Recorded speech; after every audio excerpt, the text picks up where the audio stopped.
ಅವು ಬದಲಾವಣೆ ನಮಗೆ ಅನಿಸ್ತಾ ಇದೆ.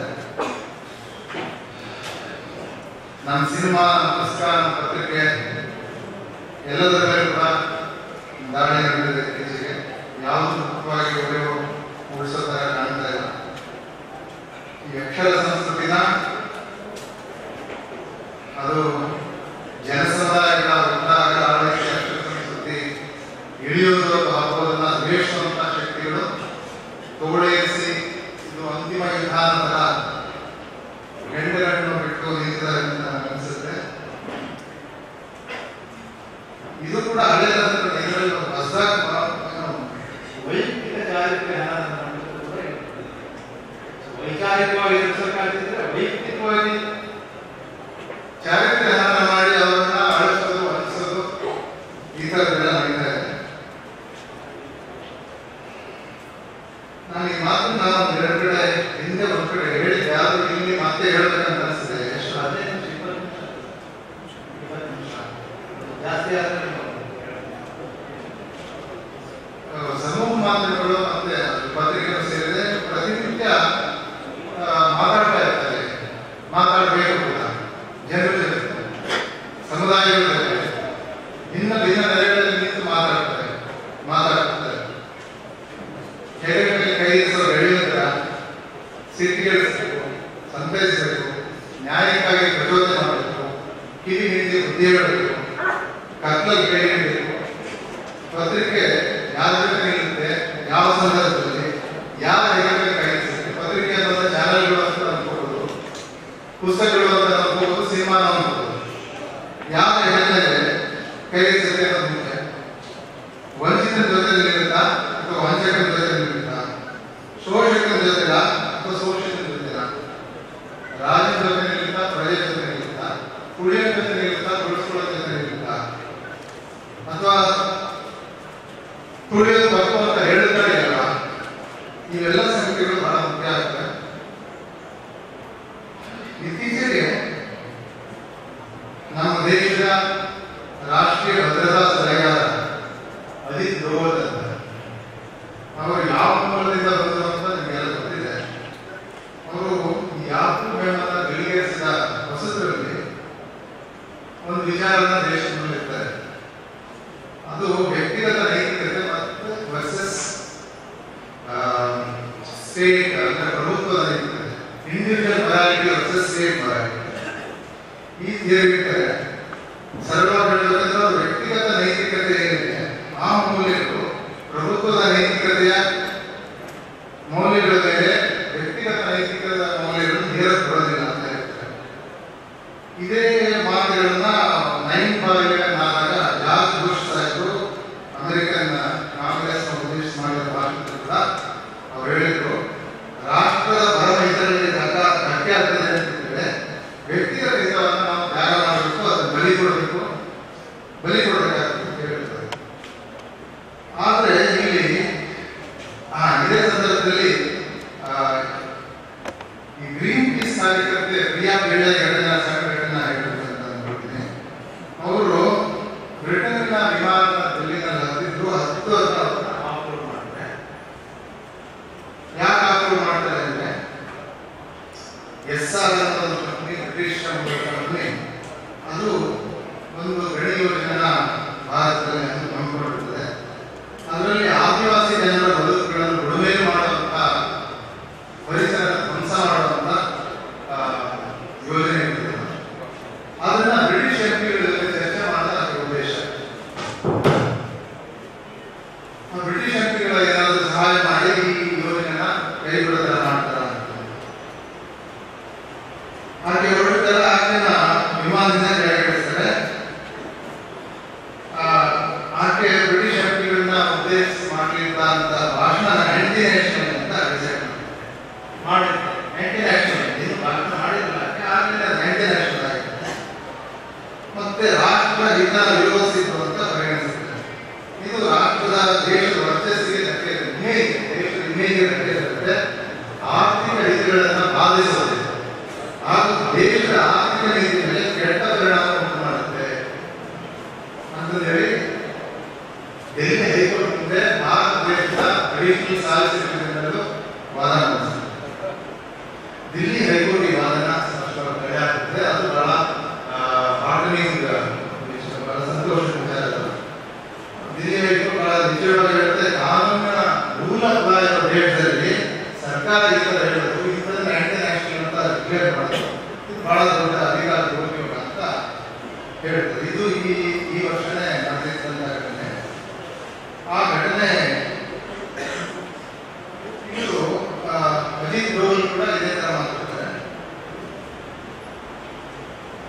ಹಂಗಿದ್ರೆ ರಾಷ್ಟ್ರ ವಿರೋಧಿ ಅಥವಾ ಇಂಟರ್ನ್ಯಾಷನಲ್ ಅಂದ್ರೆ ರಾಷ್ಟ್ರ ಅಂದ್ರೆ ಯಾರು?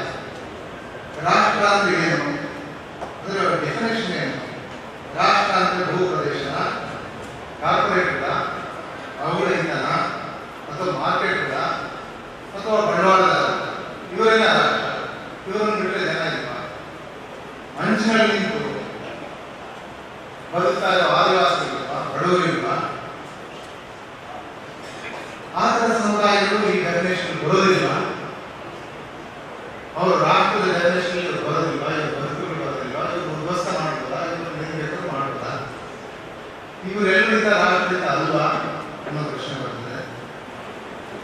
ಒಂದು ಸಣ್ಣ ಈ ತೆಲುಗಿನ ಮಹಾಕವಿ ಇದ್ರು ಬಹಳ 1930 ಪಾರ್ಟಿಸಿಪೇಟ್ ಕೂಡ ಇದ್ರು. ಆವಾಗ ಹೆಸರು ಗುರುಜಾಡ ಅಪಾರ ಬಹಳ ಹಿಂದೆ ಹೇಳ್ತಿದ್ರು. ಮುಂದೆ ದೇಶ ಅಂದ್ರೆ ಬರೀ ಮಂಡಲ ಕನ್ನಯ್ಯ, ದೇಶ ಅಂದ್ರೆ ಬರೀ ಮಂಡಲವ ಅಣ್ಣ, ಅದು ಉಸಿರಾಡುವ ಜೀವಿಸುವ ಜೀವಂತ ಜನ, ಅದಕ್ಕೆ ದೇಶ ಅಂದ್ರೆ ಬರೀ ಮಣ್ಣು ದೇಶ ಅಂತ ಹೇಳೋದಿಲ್ಲ ಅಂತ ಅವ್ರು ಹೇಳಿದ್ರು. ಅದನ್ನ ನಿಮ್ಮ ಹತ್ರ ಹೇಳ್ಬೇಕು ಅಂತ ಹಂಚ್ಕೋಬೇಕು ಅಂತ ಹೇಳಿದೆ. ಇವತ್ತು ಉಳಿದಿಲ್ಲ ನಿಮ್ಗೆ ಗೊತ್ತಿದೆ, ಬಟ್ ಇದು ವಸ್ತು ಅಂತ ನಾನು ಕನಸಾಗಿ ಇದನ್ನೇ ಒಂದು ಹೇಳ್ಬಿಡ್ತೀನಿ. ಸಮಯಾವಕಾಶ ಕಡಿಮೆ ಇದ್ರೆ ಅದೇ ಬೇಕಾದ ಪರವಾಗಿಲ್ಲ. ಈ ಮೀಡಿಯಾ ಕನ್ನಡಕ್ಕೆ ಇಣುಕಿ ನೋಡುವಂತ ಗೊತ್ತಾಗುತ್ತೆ. ಇವತ್ತು ಹಿಂದಿನಗಿಂತ ಹೆಚ್ಚಾಗಿದೆ. ಯಾಕೆ ಅಂತಂದ್ರೆ ಮತ್ತೆ ಮತ್ತೆ ಹೇಳ್ತಾನೆ ಇದ್ದೀವಿ, ನಾವು ನಮ್ಮ ನಿತ್ಯದ ಬದುಕು ಪ್ರತ್ಯಕ್ಷವಾಗಿ ಅಥವಾ ಪರೋಕ್ಷವಾಗಿ ಮಾರುಕಟ್ಟೆಯಿಂದ ಗಾಢವಾಗಿ ಪ್ರಭಾವಿಸ್ತಾ ಇದೆ ಅಂತ ತಿಳಿದು ನಾವು ಇದರಿಂದ ಬಿಡಿಸ್ಕೊಳ್ಳೋಕೆ ಬದಲಾಗಿ ಈ ಮಾಯಾವಿ ಮಾರ್ಕೆಟಿನ ಬಲಿಯೋಡಕ್ಕೆ ದಿನಕ್ಕೆ ಹೆಚ್ಚು ಸಿಕ್ಕಿ ಹಾಕೊಳ್ತಾ ಇದ್ದೀವಿ.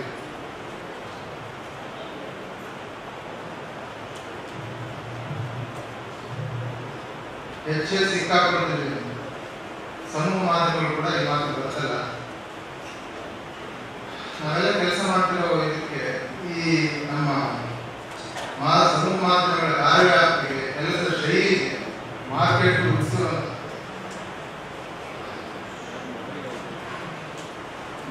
ವಿಧಿಸುವಂತ ಇತಿಮಿತಿಗಳಿವೆ. ಆ ಇತಿಮಿತಿಗಳನ್ನ ಇತ್ತೀಚೆಗೆ ಬಹಳ ಕಾನ್ಶಿಯಸ್ ಆಗಿ ಪರಿಣಾಮಕಾರಿಯಾಗಿ ಹೇಳ್ತಾ ಇದ್ದಾರೆ. ಮೀಡಿಯಾದ ಒಳಗಡೆ ಮಾರುಕಟ್ಟೆ ಇತರಗಳು ಕೂಡ ಸಂಪಾದಕೀಯ ಸಿಬ್ಬಂದಿ ಮುಖವಾಡ ತೊಟ್ಟು ಧರಿಸಿ ಮುಸುಳಿದ್ದಾರೆ ಅಂತ ನನಗೆ ಅನಿಸುತ್ತೆ. ಇಲ್ಲಿ ಸಂಪಾದಕೀಯ ಸಿಬ್ಬಂದಿನೇ ಮೊದಲೇ ಶರಣಾಗ್ಬಿಟ್ಟು ಮಂಡಿ ಊರಿ ಪಿನ್ ಡ್ರಾಪ್ ಸೈಲೆನ್ಸ್ ಅಂತಾರಲ್ಲ, ಆ ಥರ ಪೆನ್ ಡ್ರಾಪ್ ಸೈಲೆನ್ಸ್ ಅಂತ ಅಂಥದ್ದೊಂದು ಶರಣಾಗತಿಗೆ ಉಳಿದುಬಿಟ್ಟಿದ್ದಾರೆ. ಇಂಥದ್ದೇ ಬರಬೇಕು ನಾಳೆ ಸೆಕ್ಷನ್ಗೆ, ಇಂಥದ್ದೇ ಬರಬಾರದು, ಅಥವಾ ಅಲ್ಪಸಂಖ್ಯಾತ ನಮ್ಮ ಓದೋದ್ರಲ್ಲ ಅವ್ರ ಪರವಾಗಿ ನಾವು ಯಾಕೆ ಬರಬೇಕು, ಅದು ಬರೆದ್ರೆ ಸರ್ಕ್ಯುಲೇಷನ್ ಜಾಸ್ತಿ ಆಗಲ್ಲ, ಜಾಹೀರಾತು ವರಮಾನ ಬರೋದಿಲ್ಲ, ಅವ್ರನ್ನ ಪ್ಲೀಸ್ ಮಾಡೋಕೆ ಹೋಗಿ ನಾವು ಬಹುಸಂಖ್ಯಾತ ಎದುರಾಗ್ಬಿಡ್ತೀವಿ, ಆದ್ರಿಂದ ಇದು ಬೇಡ ಅನ್ನೋದು ಸಂಪಾದಕೀಯದ ಸುದ್ದಿ ಮನೆಗಳಲ್ಲಿ ಚರ್ಚೆ ಆಗುವಂತ ದಿನಗಳು ನಿಜ ಆಗ್ತದೆ. ಬಲಿಷ್ಠರನ್ನ ಮಾರುಕಟ್ಟೆನ ಮನವೊಲಿಸ್ಬಿಟ್ಟು ಅವರು ತೃಪ್ತಿ ಮಾಡುವಂತ ಪ್ರವೃತ್ತಿ ಬಹಳ ಅಪಾಯಕಾರಿ ಪ್ರವೃತ್ತಿ ಬೆಳೀತಾ ಇದೆ. ಈ ಇಂದಿರಾ ಗಾಂಧಿ ಒಬ್ಬ ಕೇಳಿದ್ರೆ ಪತ್ರಕರ್ತರು ತೆರಳಿದ್ರು ಅನ್ನೋ ಒಂದು ಮಾತಿದೆ. ಈ ಮಾತು ಪತ್ರಕರ್ತರು ಕೂಡ, ಈಗಿನ ಪತ್ರಕರ್ತರು ಕೂಡ ಸದಾ ಅನ್ವಯಿಸಿದಂತೆ ನಾವು ನೋಡ್ತೀವಿ. ಈ ಸಮೂಹ ಮಾಧ್ಯಮ ಕಚೇರಿಗಳಲ್ಲಿ ಈಗಲೇ ಹೇಳಿದಂಗೆ ನೀವು ಶರೀರವಾಣಿಗಳು ಅಥವಾ ಅಶರೀರವಾಣಿಗಳು ಹೊರಡಿಸುವಂತ ಫರಮಾನುಗಳಿಗೆ ಮೈಯೆಲ್ಲ ಕಣ್ಣಾಗಿ ಕಿವಿಯಾಗಿ ಮಂಡಿ ಹೋಗುವ ಪ್ರವೃತ್ತಿ ಪತ್ರಕರ್ತರಲ್ಲಿ ಬೆಳೀತಾ ಇದೆ. ಇದರಿಂದ ಕೊಂಚನಾದರೂ ಬಿಡಿಸ್ಕೊಂಡು ಬದಲಾವಣೆ ಮಾಡಬೇಕು. 6 ಅಡಿ 3 ಅಡಿ ನಮಗೆ ಜಾಗ ಕೊಡ್ತಾರೆ ಅಂತ ಅಂದ್ಕೊಳ್ಳಿ. 6 ಅಡಿ 3 ಅಡಿ ನಮಗೆ ಇಷ್ಟರಲ್ಲೇ ನೀವು ಬದುಕಬೇಕು, ಅಷ್ಟರಲ್ಲೇ ಕಾಲ ಚಾಚಬೇಕು, ಅಷ್ಟರಲ್ಲೇ ಕೈ ಚಾಚಬೇಕು, ಅಷ್ಟೇ ನಿಮಗೆ ಇರೋ ಅವಕಾಶ ಅಂತ ಹೇಳ್ತಾರೆ. ಪತ್ರಕರ್ತರಲ್ಲಿ ಬಹಳ ಜನ ಹಾಗೆ ಮಾಡ್ತಿದ್ದೀವಿ. ಆಗಲಿ ಸ್ವಾಮಿ 6 ಅಡಿ 3 ಅಡಿ ಬೇಡ, ನನಗೆ 4 ಅಡಿ 2 ಅಡಿ ಸಾಕು, ಅಷ್ಟರಲ್ಲೇ ಕೈ ಚಾಚ್ಕೊಡ್ತೀನಿ, ಅಷ್ಟರಲ್ಲೇ ಕಾಲ ಚಾಚ್ಕೊಂಡು ಅನ್ನೋ ಪ್ರವೃತ್ತಿ ಜಾಸ್ತಿ. ಅದ್ರ ಬದಲಾಗಿ 6 ಅಡಿನ ನಾನು 10 ಅಡಿ ಮಾಡ್ಕೊಡ್ತೀನಿ, 3 ಅಡಿನ 6 ಅಡಿ ಮಾಡ್ತೀನಿ, ಆ ಅಂಚುಗಳನ್ನ ಒತ್ತರಿಸ್ತಾ ಹೋಗ್ತೀನಿ, ಆ ಸೀಮಾ ರೇಖೆಗಳನ್ನ ವಿಸ್ತರಿಸ್ತಾ ಹೋಗ್ತೀನಿ, ನೋಡೋಣ ಏನಾಗುತ್ತೆ ಅನ್ನೋ ದಾರ್ಢ್ಯ ದಾರ್ಷ್ಟ್ಯ ಬಹಳ ಕಮ್ಮಿ ಆಗ್ತಾ ಇದೆ. ಇದು ಇತ್ತೀಚಿನ ಬಹಳ ದೊಡ್ಡ ಅಪಾಯ ಅಂತ ನಾನು ಅನಿಸ್ತೇನೆ.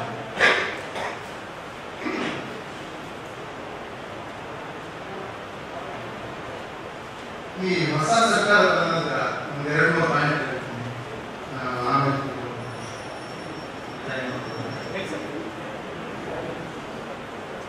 ಈ ಕಳೆದ ವರ್ಷ ಎಮರ್ಜೆನ್ಸಿ ಈ ದೇಶದ ಮೇಲೆ ತುರ್ತು ಪರಿಸ್ಥಿತಿ 40ನೇ ವಾರ್ಷಿಕೋತ್ಸವ ಕಳೆದ ವರ್ಷ ಆಚರಿಸಿದ್ರು. ಇದನ್ನು ಆಚರಿಸಿದ ಸಂಸ್ಥೆ ಅಥವಾ ಸರ್ಕಾರ ಅವರು ಒಂದು ಕಾಲದಲ್ಲಿ ನಾವು 2ನೇ ಸ್ವಾತಂತ್ರ್ಯ ಸಂಗ್ರಾಮ ಹೋರಾಟವನ್ನು ಅಂತ ಎದೆ ಒಪ್ಪಿಸಿ 56 ಇಂಚ್ ಮಾಡ್ಕೊಂಡು ಹೇಳಿದಂಥದ್ದು. ಇವರು ಯಾಕೂ ಮೇಲನ್ನ ನೇಣು ಹಾಕ್ತಿದ್ದಾರೆ.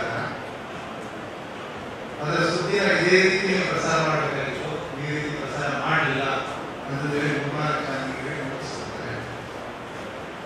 ಈ ನೋಟಿಸ್ ಕೊಡೋದು ಅದು ಎಮರ್ಜೆನ್ಸಿ ಮಾಡಿದ ಸೆನ್ಸಾರ್ಶಿಪ್ಗೆ ಏನು ಕಮ್ಮಿ ಅಂತ ನನಗೆ ಅನಿಸಿಲ್ಲ. ಆಮೇಲೆ ಇವರು ಬಂದ್ಮೇಲೆ ಈ ಹೋಮ್ ಮಿನಿಸ್ಟ್ರಿ ಅಂತ ಅಂದಿದೆ, ಒಳಾಡಳಿತ ಇಲಾಖೆ ಅಥವಾ ಗೃಹ ಇಲಾಖೆ ಅಂತ ಸರ್ಕಾರಗಳ ಇಲಾಖೆ ಇದೆ. ಅದಕ್ಕೆ ಹೋಮ್ ಮಿನಿಸ್ಟ್ರಿ ಕವರ್ ಮಾಡಿದ್ರೆ ಡೆಲ್ಲಿನಲ್ಲಿ ಅದೇ ಬೀಟ್ ಆಯಾ ಬೀಟ್ಗಳು ಅವರು ಪ್ರತಿನಿತ್ಯ ಹೋಗ್ತಾರೆ, ಅಲ್ಲಿ ಅಧಿಕಾರಿಗಳ ಜೊತೆ ಸಿಬ್ಬಂದಿ ಜೊತೆ ಇಂಟ್ರಾಕ್ಟ್ ಮಾಡ್ತಾರೆ. ಅವರವರು ಗೊತ್ತಿರೋ ಮಾಹಿತಿ ಪ್ರಕಾರ ಸುದ್ದಿಗಳನ್ನ ಹೇಗೆ ತೆಗಿತಾರೆ, ಅದು ಜನಪರವಾಗಿರ್ಬೋದು, ಸರ್ಕಾರ ಹುಡುಗರ ಪರವಾಗಿರ್ಬೋದು, ಎಲ್ಲ ಥರ ಸುದ್ದಿನೂ ಅವರು ಹೇಗೆ ತೆಗೆದು ಪಬ್ಲಿಷ್ ಮಾಡ್ತಾರೆ. ಇತ್ತೀಚೆಗೆ ಆಗಿದ್ದು ಇವರು ಈ ಹೊಸ ಸರ್ಕಾರ ಬಂದ್ಮೇಲೆ ಆಗಿರೋ ಡೆವಲಪ್ಮೆಂಟ್ ಏನಂತಂದ್ರೆ, ಈ ಹೋಮ್ ಡಿಪಾರ್ಟ್ಮೆಂಟ್ ಕವರ್ ಮಾಡುವಂಥ ಜರ್ನಲಿಸ್ಟ್ಗಳು ಸೌತ್ ಬ್ಲಾಕ್ ಹೋಗ್ಬೋದು, ಅಲ್ಲೊಂದು ಮೀಡಿಯಾ ರೂಮ್ ಇದೆ, ಅಲ್ಲಿ ಚಾಟ್ ಕೊಡ್ಬೋದು, ಅವರೆಲ್ಲ ಮುಂದೆ ಕಡೆ ಸೇರ್ಬೋದು, ಅಲ್ಲಿ ಕೂತ್ಕೊಂಡು ಏರ್ಬರ್ಬೋದು ಅಷ್ಟೇ. ಅವರು ಯಾವುದೇ ಅಧಿಕಾರಿಗಳ ಜೊತೆ ಇಂಟ್ರಾಕ್ಷನ್ ಮಾಡೋದನ್ನ ಹೊಸ ಸರ್ಕಾರ ಬಾರ್. ಅಕಸ್ಮಾತ್ ಅವರೇ ಏನಾದ್ರು ಹೇಳೋದಿದ್ರೆ ಅದೇ ರೂಮ್ ಒಂದು ಬ್ರೀಫ್ ಮಾಡ್ತಾರೆ, ಅದನ್ನ ಕೇಳಿಸ್ಕೊಂಡು ಚಾ ಕೊಟ್ಕೊಂಡು ಇರ್ತಾರೆ. ಇದು ಒಂದು ಇನ್ನೊಂದು, ಈ ಪತ್ರಕರ್ತರು ಪ್ರಧಾನಿ ಜೊತೆಗೆ ವಿದೇಶಕ್ಕೆ ಹೋಗೋದು, ಇದನ್ನ ನಮ್ಮಲ್ಲಿ ಬಹಳ ಜನ ಏನು ತಿಳ್ಕೊಡ್ತಾರೆ, ಇದು ಜೈಲಿಟ್ಟು ಅವ್ರ ಮರ್ಜಿನಲ್ಲಿ ವಿದೇಶಕ್ಕೆ ಹೋಗ್ತಾರೆ. ಸರ್ಕಾರ ಈ ಪತ್ರಕರ್ತರಿಗೆ ಮಾಡೋ ಬೇರೆಯವರು ಮಜಾ ಮಾಡ್ಕೊಂಡಿರ್ತಾರೆ ಅಂತ ಅದು ಇನ್ನೊಂದ್ಸರಿ ಚರ್ಚೆ ಮಾಡೋದು, ಅದು ವಾಸ್ತವ ಅಲ್ಲ, ಅದು ಇನ್ನೊಂದ್ಸರಿ ಚರ್ಚೆ ಮಾಡೋದು. ಈ ಹೊಸ ಪ್ರಧಾನಮಂತ್ರಿಯವರು ಅಧಿಕಾರ ವಹಿಸಿಕೊಂಡ್ರೆ ಅವರು ವಿದೇಶಕ್ಕೆ ಅವರು ಮೊದಲನೇ ಭೇಟಿ ನೀಡಿದ ವಿದೇಶ ಸೌತ್ ಆಫ್ರಿಕಾ ಅಂದರೆ ಬ್ರಿಕ್ಸ್ ಸಮ್ಮೇಳನಕ್ಕೆ ಹೋಗಬೇಕಾಗಿತ್ತು. ಎಲ್ಲ ಪ್ರಕಾರ ಮಿನಿಸ್ಟ್ರಿ ಆಫ್ ಎಕ್ಸ್ಟರ್ನಲ್ ಅಫೇರ್ಸ್ ಒಂದು ಯಾರೇ ಪತ್ರಕರ್ತರು ಹೋಗ್ತಾರೆ ಯಾವ ಸಂಸ್ಥೆಯನ್ನು ಲಿಸ್ಟ್ ಮಾಡುತ್ತೆ, ಆ ಲಿಸ್ಟನ್ನು PIB ಕೊಡ್ತಾರೆ. PIB ಅದನ್ನು ಪ್ರಧಾನಮಂತ್ರಿ ಕಾರ್ಯಾಲಯಕ್ಕೆ ಕಳಿಸುತ್ತೆ. ರೆಸ್ಪಾನ್ಸ್ ಇರಲ್ಲ, 15 ದಿವಸ ಆಗುತ್ತೆ. ಆ ನಂತರ PIBನೇ ತಾನೇ ಲೀಡ್ ತಗೊಂಡು ಏನು ಬರಲಿಲ್ಲ, ಇವರು PM ಟ್ರಿಪ್ ಆಗಬೇಕು, ಇವ್ರ ಜೊತೆ ಹೋಗ್ಬೇಕು, ಇಂಟಿಮೇಷನ್ ಹೋಗ್ಬೇಕು, ಇದೆಲ್ಲ ಹೇಳ್ತಾರೆ. BMO ಇಂದ ಇವ್ರ ಕರೆಯನ್ನು ಬರುತ್ತೆ, ಹೋಗಿ ಇವ್ರು ಬ್ರೀಫ್ ಮಾಡ್ತಾರೆ. ಇದೊಂದು ಪದ್ಧತಿ, ನೀವು ಈ ಲಿಸ್ಟ್ ಕಳಿಸಿದ್ದೀವಿ, ಅದಕ್ಕೆ ನಾವು ನ್ಯೂಸ್ ಸೇರ್ಪಡೆ ಮಾಡೋದಕ್ಕೆ ಮಾಡಿಬಿಟ್ಟು ಇದನ್ನ ಅಪ್ರೂವ್ ಮಾಡಿ ಕಳಿಸ್ತೀವಿ. ಪ್ರಧಾನಮಂತ್ರಿ ಕಾರ್ಯಾಲಯನ ಕಾನೂನಿಗೆ ತಿದ್ದುಪಡಿ ಸಿವಿಲ್ ಸರ್ವಿಸ್ ರೂಲ್ಗೆ ತಿದ್ದುಪಡಿ ಒಬ್ಬ ಅಧಿಕಾರಿಗಳಲ್ಲಿ ನೇಮಕ ಮಾಡಿಕೊಂಡಿದ್ದಾರೆ. ನಿವೃತ್ತಿ ಆಗಿದ್ದಾರೆ ಅಧಿಕಾರಿಗೆ ಸರ್ವಿಸ್ ಅವ್ರ ಬಾಯಲ್ಲಿ ಬರೋ ಮಾತುಗಳು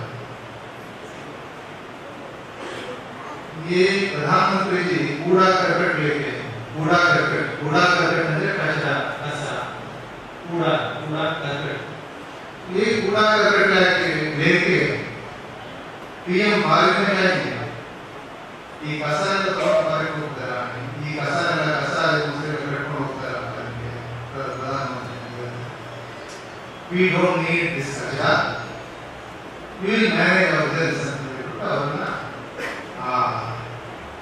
ಅಸಹಾಯ ಇಷ್ಟೇ ಅಂದ್ರೆ ಲಿಸ್ಟ್ ಇತ್ತಲ್ಲ ಆ ಲಿಸ್ಟ್ ಅನ್ನ ಈ ಅಧಿಕಾರಿ ಎದುರುಗಡೆ ಬರೆದು ಸೂಚನೆ ಮಾಡಿ ये कूड़ा करकट लेके जाएंगे प्रधानमंत्री we don't need this ಆಮೇಲೆ ರಾತ್ರಿ ಘಟನೆನ ಮೀಡಿಯಾ ಕವರ್ ಮಾಡಿದ್ದವರಿಗೆ ಕೂಡ ಬಹಳ ಸಮಯ ಸರ್ಕಾರದಲ್ಲಿದೆ ಅವ್ರಿಗೆ ಮೀಡಿಯಾ ಮಂತ್ರಿಗಳ ಜೊತೆ ಆಗಲಿ ಸಂಸದ ಜೊತೆ ಆಗಲಿ ಮಾತಾಡೋದಕ್ಕೆ ಕಳೆದ ಸಲ ನಾನು ವಸು ಮೊಳಗಿನ ಜಾಗದಲ್ಲಿ ಸಡನ್ ಆಗಿ ಮಾತಾಡಲಿಕ್ಕೆ ಅವ್ರು ಹೇಳಿದ್ದೆ ನನ್ನ ಕ್ಷಮಿಸಿ ಸಂಸದರ ಮೇಲೆ ಕೂಡ ನಿಗಾ ಇಟ್ಟಿದೆ ಬಿಜೆಪಿ ಸಂಸದರ ಮೇಲೆ ಕೂಡ ನಿಗಾ ಇಟ್ಟಿದೆ ಅವ್ರು ಎಲ್ಲಿ ಹೋಗ್ತಾರೆ ಎಷ್ಟೋ ಜನ ಅವ್ರ ಕಾರ್ಯಗಳು ಹೋಗ್ತಾರೆ ಯಾರು ಟ್ಯಾಕ್ಸ್ ಮಾಡ್ತಾರೆ ಆ ಥರದೊಂದು ಹೆದರಿಕೆ ಮಾಧ್ಯಮಗಳ ಬಗ್ಗೆ ಒಂದು ಬಗೆಯ ಇನ್ಸೆಕ್ಯೂರಿಟಿ ಅದರ ಜೊತೆ ಇನ್ಫೀರಿಯಾರಿಟಿ ಬರೀ ಇನ್ಫೀರಿಯಾರಿಟಿ ಕೂಡ ಇದೆ ಅಂತ ನಾನು ಈ ಥರದ ಒಂದು ಅಸಹನೆ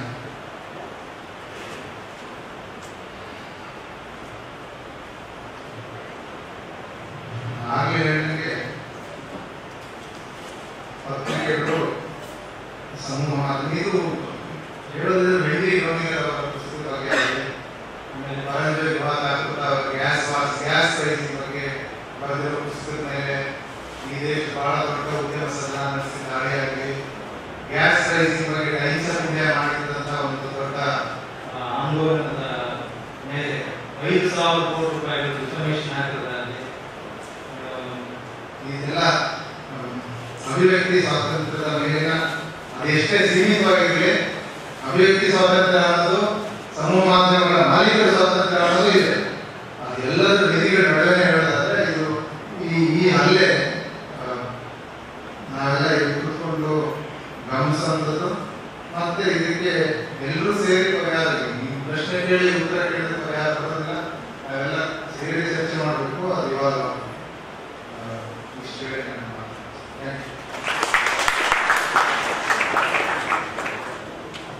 ವಿಚಾರವನ್ನು ಮಂಡಿಸಿದಂತ ಡಿ ಉಮಾಪತಿ ಅವರಿಗೆ ಧನ್ಯವಾದಗಳು. ಈಗ ಇವರಿಗೆ BS ನಾಯಕ್ ಅವರ ಆತ್ಮಕಥನ ಬಾಳು ಎಂಬ ಪುಸ್ತಕವನ್ನು ಈ ಗೋಷ್ಠಿಯ ಅಧ್ಯಕ್ಷತೆಯನ್ನು ವಹಿಸಿರುವಂತಹ ಪುರುಷರು ಕೊಡಬೇಕಾಗಿದೆ.